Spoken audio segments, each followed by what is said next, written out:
bahwa kamu nyari nafkah itu sudah ibadah, berkelana di bumi Allah juga ibadah, menyaksikan macam-macamnya orang itu juga ibadah, bahkan menambah khazanah ilmu.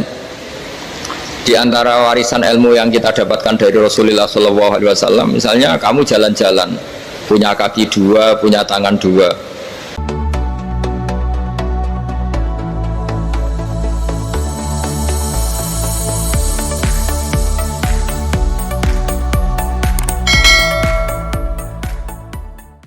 Dulu ketika sahabat punya imam yang lama sekali kalau sholat, sehingga si sahabat yang satu yang petani ini mufarokoh itu memisahkan diri, kemudian imamnya diselip. Itu boleh memang dalam fikih, kamu niat mufarokoh dulu. Mufarokoh itu niat bahwa kamu memutus hubungan dengan imam, kemudian meneruskan sholat sendiri.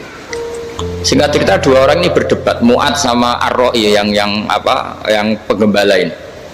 Kamu munafik, sholat kok meninggalkan imam. Terus yang satu bilang, kamu keterlaluan, sholatnya lama sekali. Singkat cerita dua orang ini lapor ke Rasulullah SAW. Uniknya Nabi itu membenarkan yang petani tadi. Kamu Mu'ad jadi masalah, agama ini tidak boleh jadi problem. Kalau kamu ngimami orang jangan lama-lama.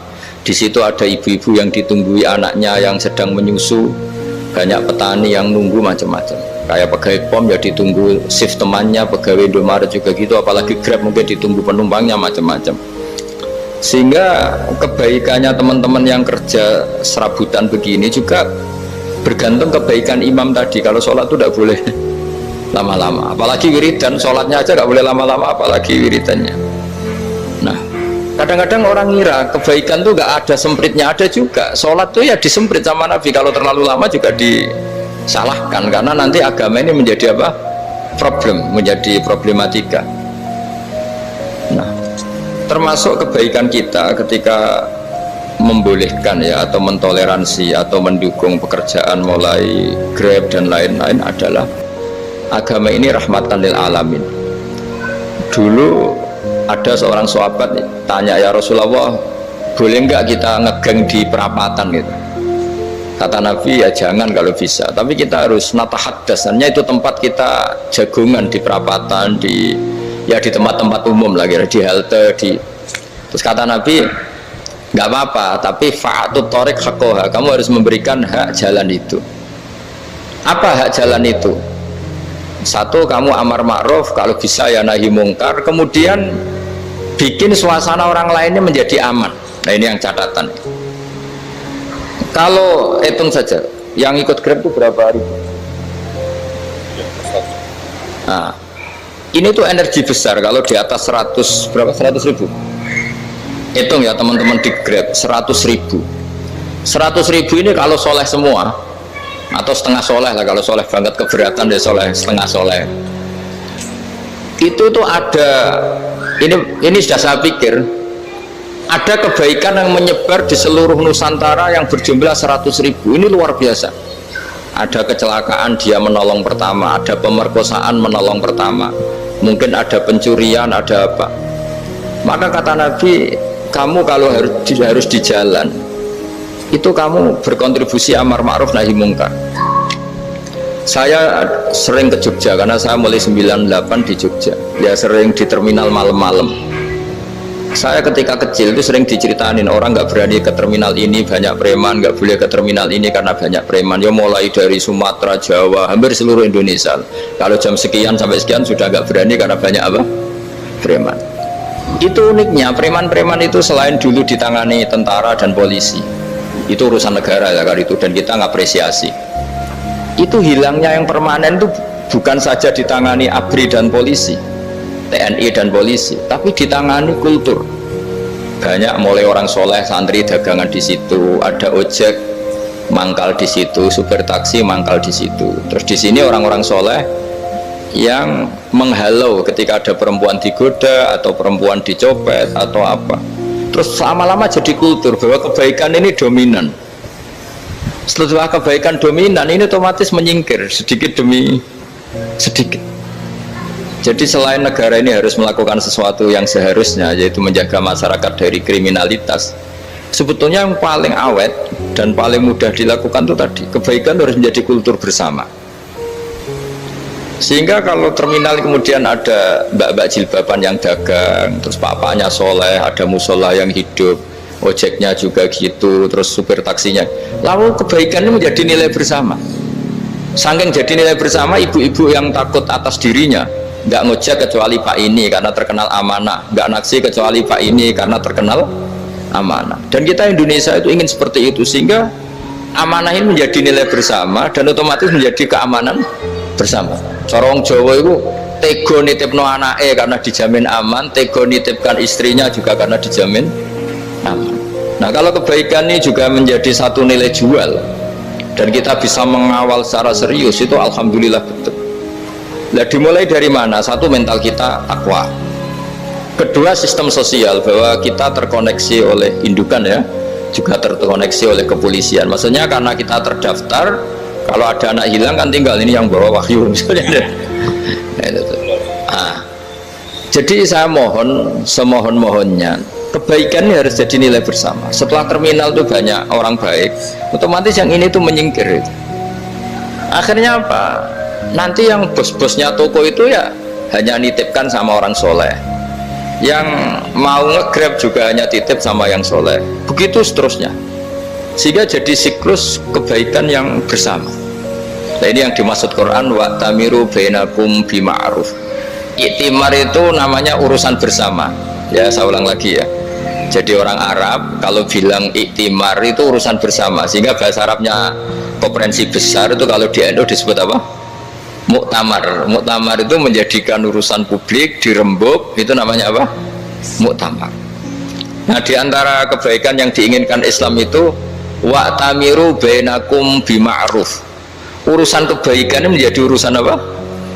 Bersama. Ya, saya contoh itu kecil saya itu mesti dikandani sama orang-orang tua, jangan di terminal ini sampai jam ini, jangan di perapatan ini ketika sudah jam begini. Tapi barokahnya orang soleh bertebaran di mana-mana itu. Yang tukang grab ya di mana-mana, yang penjaga toko ya banyak yang soleh, yang ngojek, yang macam.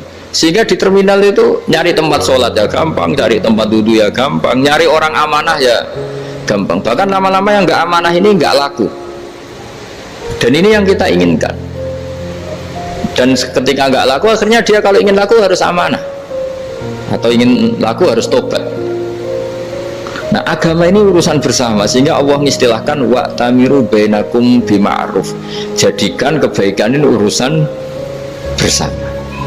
Sehingga karena ini urusan bersama, ketika kita jadi kiai juga harus, kalau misalnya tadi ada Gojek kok makmum, atau Grab kok makmum, atau supir bis kok makmum, kiainya harus cepat sholatnya. Jangan baca surat Baqarah, nanti diomel-omelin apa penumpangnya. Begitu juga ibu-ibu menyempatkan jamaah, waktunya ada lama di rumah sudah ditunggu anaknya yang masih menyusu.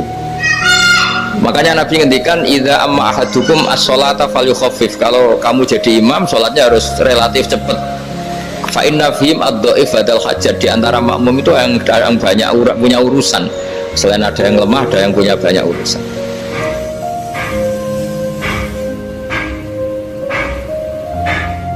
Nah, terus ketiga, masalah kekayaan hati. Kekayaan hati ini penting sekali, karena rata-rata teman di Grab itu kan miskin lah. Tapi jangan miskin sampai miskin hati itu. Yang pernah jadi raja, Namrud, semuanya. Bahkan orang-orang soleh sekalipun, kalau kamu tanya keinginan terbaiknya apa? Ingin kembali hidup untuk membenahi kesalahannya zaman hidup.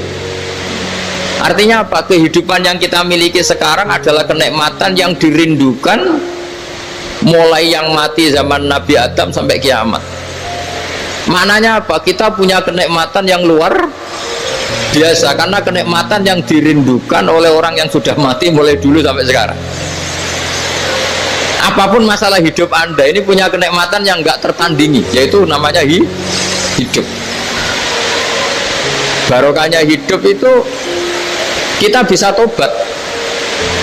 Setidaknya ingin tobat. Kalau nggak bisa tobat, ingin tobat. Makanya di Indonesia itu banyak nyuwun sewu, banyak maling yang anaknya itu soleh, karena kalau ngandani anaknya tetap gini, wes le bapak tok sing lakoni kowe ojo, bapak tok yang alami ini kamu jangan. Banyak di Indonesia orang nggak bisa baca Quran, anaknya hafid. Karena setiap bodoh itu tidak diwariskan. Wes le bapak tok sing bodoh, gue ojo bodoh. Mungkin teman-teman di Grab juga gitu, wes bapak tok cong sing nasib ngene gue ojo. Jadi kebaikan begini itu akan terus menerus diwariskan. Sehingga banyak orang tidak tamat SD anaknya dosen, nggak tamat SMP anaknya dekan. Karena setiap dari kita itu cita-cita kebaikannya menurun ke anak cucunya, keburukannya berhenti di dia. Cara wong Jawa itu bapak tok sing lakoni. Nah, di sini saya jelaskan tentang kekayaan rohani. Jadi saya mohon ketika Anda jalan-jalan ngantar penumpang itu harus sering muji Allah Subhanahu wa taala. Ya, saya bacakan ayatnya, at-taibunal abidunal hamidun. Orang baik itu yang tobat, yang ahli ibadah. Di antara definisinya itu as-saihun, yang sering jalan-jalan. Siaka itu jalan-jalan. Jadi orang paling bejo sak dunia itu sampai harus jalan-jalan ibadah dapat uang. Tapi syaratnya ibadah. Sekali tidak ibadah dapatnya masalah kan. Sering gojekkan orang cantik terus ingat istrinya tidak cantik. Sering gojekkan orang yang sopan, yang santun terus ingat andekan ini istri saya di rumah rewel gitu. Jadi kalau kamu tidak taat itu adanya penyesalan. Di lampu merah ada orang naik Ferrari, naik Alphard, sementara kamu di rumah hanya mobil butut, kadang malah tidak punya mobil. Jadi kekayaan rohani itu dimulai dari mana? Dimulai dari taat. Cara berpikir itu taat, bukan maksiat. Sekali Anda cara berpikir maksiat, maka adanya hanya penyesalan. Semakin pengalaman di luar, semakin penyesalan. Karena di luar sana banyak orang yang dapat nikmat yang lebih dari Anda. Tapi sekali Anda taat, kamu akan mensyukuri apa yang Anda miliki dan tidak pernah ingin sama yang dimiliki orang lain. Sehingga orang-orang yang sering pergi itu sama Allah dipuji. Jadi tidak ada nabi kecuali di antara ibadahnya itu jalan-jalan. Fasiru fil ardi. Sehingga semua nabi itu mesti pernah melakukan perjalanan internasional. Rasulullah Muhammad SAW pernah jalan-jalan sampai ke Syam, padahal beliau orang Mekah. Nabi Ibrahim yang orang Syam pernah perjalanan sampai ke Mekah. Karena di antara kearifan itu ya dimulai dari apa? Jalan-jalan. Tadi kamu ngerti orang yang macam-macam. Makanya di antara kebaikan umatku kata Nabi itu siyaha fil ard, sering berkelana, tapi tentu untuk mengambil pelajaran. At-taibunal abidunal hamidun as-saihun. Nah, agama mensupport itu. Sehingga kata Nabi, jika ada orang kok sholat qobliyah, ba'diyah semuanya di masjid, sama Nabi ditegur, la taj'alu buyutakum kuburan, rumah kamu jangan jadikan kuburan, harus dapat jatah apa? Sholat. Kata ulama, kalau ada orang sering sholat di satu titik, itu ditegur, kamu harus ganti titik yang lain supaya saksi bahwa kamu di bumi sholat itu banyak. Jadi kita ya punya nilai positif juga tentang apa, karena kita sering siyaha, kalau bahasa Arabnya itu sering keluyuran, saksi kita kebaikan juga banyak. Tapi pesan saya paling pokok tadi ya, jadikan komunitas kebaikan itu punya nilai jual. Syukur-syukur fid dunya hasanah wa fil akhirati hasanah. Ya kita bersyukurlah di Indonesia itu. Saya masih ingat kecil saya itu ya sekitar saya umur 15-14 tahun. Setiap mau pergi itu pesannya orang-orang yang sering pergi itu jangan masuk terminal jam ini, di perapatan ini, karena yang namanya preman itu dulu dominan. Sekarang sampai jam 2 ada orang pakai jilbab, kadang ya orang pakai peci, yang nggak pakai peci pun ke musola terus.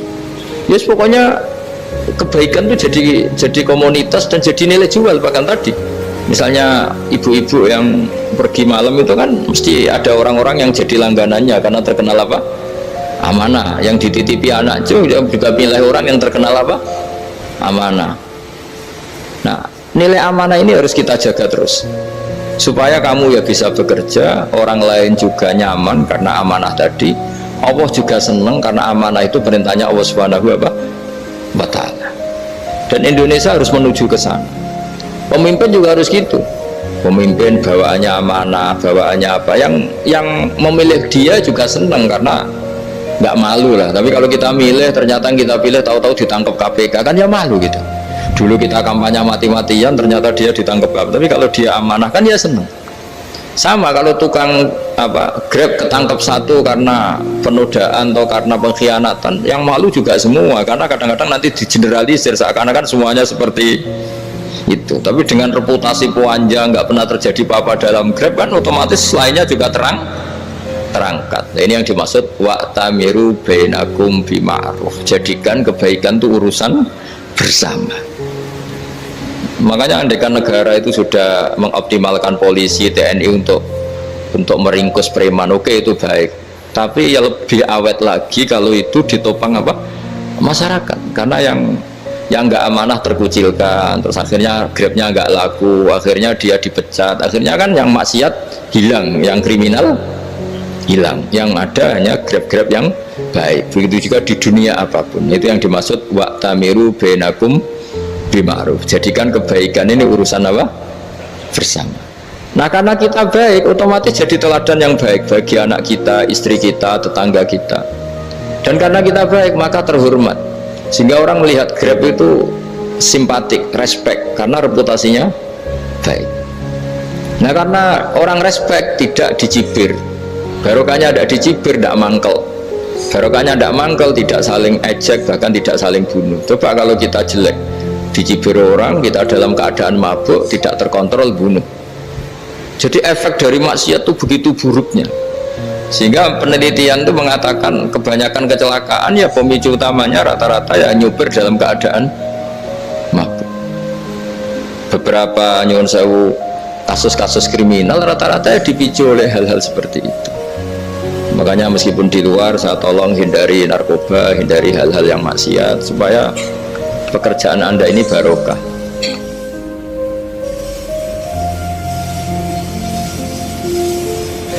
Kemudian yang terakhir saya beri ijazah tentang Al-Fatihah ya, karena ini surat yang populer.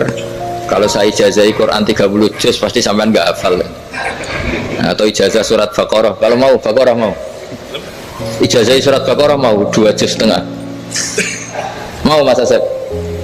Ya Fatihah aja yang gampang ya. Nah, ya kulhu Fatihah ini paket ringan ini, tapi pahalanya besar. Ini beda ya, artinya selama ini mungkin Anda baca tapi monoton ya, tapi ini saya bacakan teks aslinya tentang istilahnya itu mazaya itu kelebihannya Fatihah. Saya baca Arabnya dulu, nanti ini terakhir ya, ijazah tadi kan saran-saran umum tentang sosial ya, pokoknya jadikan kebaikan itu punya nilai sosial yang baik lah. Jadi nanti orang yang nggak amanah nggak laku ya, calon bupati, gubernur, presiden yang nggak amanah juga nggak laku. Begitu juga kiai yang tidak amanah juga nggak laku, suami yang nggak amanah juga nggak laku, istri yang nggak amanah juga. Sehingga kebaikan itu jadi nilai sosial yang dalam tanda kutip sudah keniscayaan. Yang diinginkan Allah itu seperti itu, bukan kebaikan yang dipaksakan karena kekuatan negara. Maksudnya kalau bisa kebaikan itu tidak usah dipaksakan, memang sudah satu kebutuhan. Tak cerita-cerita di negara maju itu, bahkan apapun jatuh itu nggak ada yang ngambil itu. Makanya gambarannya Mekah Medina kan gitu kan, barang jatuh nggak ada yang berani ngambil, itu saking sudah jadi sistem. Sehingga banyak negara di Eropa itu yang sampai nggak punya tentara, nggak punya polisi, karena kebaikan sudah. Nah, kita kan masih capek, polisinya aja capek, apalagi masyarakatnya, karena kebaikan itu belum jadi nilai bersama. Nah, kita selain ditopang negara, ada polisi, ada tentara, itu kita usahakan kebaikan itu jadi nilai bersama. Tadi wa'tamiru bainakum bima'ruf. Dan kita punya reputasi yang bagus dalam bab ini. Saya masih ingat kecil saya itu yang jilbaban hanya keluarga kiai. Sekarang rata-rata masyarakat itu jilbaban. Dulu yang sekolah SMP, SMA itu jilbaban, kadang dulu malah dilarang ya, harus sama seperti itu seragamnya. Sekarang sudah boleh dan nyaman. Lama-lama yang dapat simpatik ya yang pakai pakaian model tertutup seperti itu. Lama-lama gamane cara wong golek mantu ya golek yang seperti itu daripada yang blodor. Lama-lama jadi nilai bersama. Ya ingin saya seperti itulah. Di terminal juga sama. Orang mau makan cari warung yang kelihatan ada ayat kursinya, pakai jilbab atau paling tidak dia nggak mungkin lah nyuguhkan yang tiren atau yang haram. Akan ada garansi sosial, ada apa? Ada garansi apa? Sosial dengan penampilan yang soleh itu kan, masa iya nyuguhkan oplosan babi gitu misalnya itu. Jadi nilai sosial itu harus ya tadi harus benar-benar jadi nilai, sehingga negara biar gak capek-capek. Polisi juga gak capek kan, karena tugasnya corong Jawa mau ngawat-ngawati tok, tapi tidak perlu tegang karena kebaikan bisa jadi nilai apa? Bersama. Ya, ingat-ingat ya ayatnya tadi, wa tamiru bainakum bima'ruf. Jadi kebaikan itu harus jadi nilai bersama. Iktimar itu menjadi urusan bersama. Makanya kalau kita rapat besar disebut apa? Muktamar. Muktamar itu urusan bersama. Ya tadi imamnya sholat juga menopang Gojek karena nggak lama-lama nopang Grab, nopang Kernet, nopang penjaga Indomaret, penjaga bensin, pom bensin. Lah dia hanya punya waktu 5 menit terus imamnya baca Baqarah kan. Iya imamnya mursyid, mungkin dia tambah lama tambah dapat aplaus dari muhibbinnya, tapi makmumnya dia tambah lama tambah dapat penghormatan dari pecintanya, tapi kitanya wah khusyuk wali kan, dia dapat status naik lah. Kita yang sudah tidak ikut jadi wali diganggu apa pekerjaannya. Kalau ada imam seperti itu sampai mufarokoh saja, niat ya Allah sampai sini saja saya makmum orang itu, silakan orang itu punya urusan sendiri dengan jenengan, ya sudah atau salib saja apa ya, itu boleh. Kalau dalam fikih namanya apa? Mufarokoh. Mufarokoh itu niat, tapi kamu jangan langsung selonong mufarokoh, niat dulu pamit sama Allah bahwa sekarang mau mufarokoh. Ya, tapi ya jadi sholat yang aneh kan, imamnya masih rukuk, kamu terus sujud, terus apa-apa selesai ya. Mungkin dalam pandangan itu orang lain ini maksudnya makmum gimana ini kok begini. Tapi sudahlah Allah Maha tahu. Nah, insya Allah dimaklumi. Ya saya baca tentang Fatihah ya, karena sampean pasti sering baca Fatihah. Supaya apa? Sekaligus jadi jimat lah gitu. Jadi kalau kamu sering di jalan-jalan yang mungkin sepi atau mungkin kan tidak semua teman Grab itu nasibnya bagus yang di Semarang Jogja, mungkin yang di Kalimantan di Papua kan ada yang 10 kilo gak ketemu rumah ya kan, yang lihat di TV-TV itu kan kasihan kan, sudah 10 kilo gak ketemu rumah, penumpangnya kuwekar preman tuh kan, ini makan orang enggak kan, udah kan ujiannya dua. Kalau penumpangnya cantik itu ya kecoba syahwat, kalau preman takut, jadi orang itu selalu ujian itu. Sing sedengan itu kan jarang orang itu. Jadi kalau penumpangnya perempuan cantik ujiannya itu syahwat, kalau preman ujiannya ketakutan. Kalau orang yang lemah bau uang ujiannya kamu ingin garong. Jadi hidup itu memang semuanya ujian. Liyabluwakum ayyukum ahsanu amala. Makanya saya sering ditanya oleh teman-teman, Gus, nah ujiannya kenal wong wedok elek piye? Sama, kenal wong ayu ujiannya syahwat, kenal wong elek ujiannya ngenyek, itu sama-sama dosa. Syahwat ya dosa, ngenyek juga dosa. Welek keriting untuk metu ya dosa, ngomong gitu. Kadang-kadang orang berpikir enak kancanan wong elek gak dosa. Kata siapa? Kancanan wong elek itu ya dosa karena bawaannya ngenyek. Ngenyek itu menyepelekan itu. Makanya saya itu ya nggak mau berteman sampean. Nanti kan bawaannya ngenyek atau seneng ya tidak tahu. Ya sudah ada takdir saja, kalau ketemu ya tak ulang ngaji gitu. Tapi ini ngaji terakhir, setelah ini ngaji biasa aja, tidak usah resmi gini. Ngaji kok resmi aneh. Pokoknya nanti suatu saat kalau pandemi sudah berlalu saya akan ngaji Rebonan, ini ngaji ini ngaji yang kurang bagus karena ngatur kiai kurang berkah ini nanti, tapi ya lumayan lah masih mau ngaji. Ngaji kok tanggal ini jam ini. Sekarang suatu saat kamu tak panggil Mas Wahyu datang ke sini jam ini, tidak mesti bisa loh. Mungkin pas ada acara apa, maaf ke sini pas ngecek pas apa. Jadi ya sudah, tapi tak maafkan, nggak apa-apa.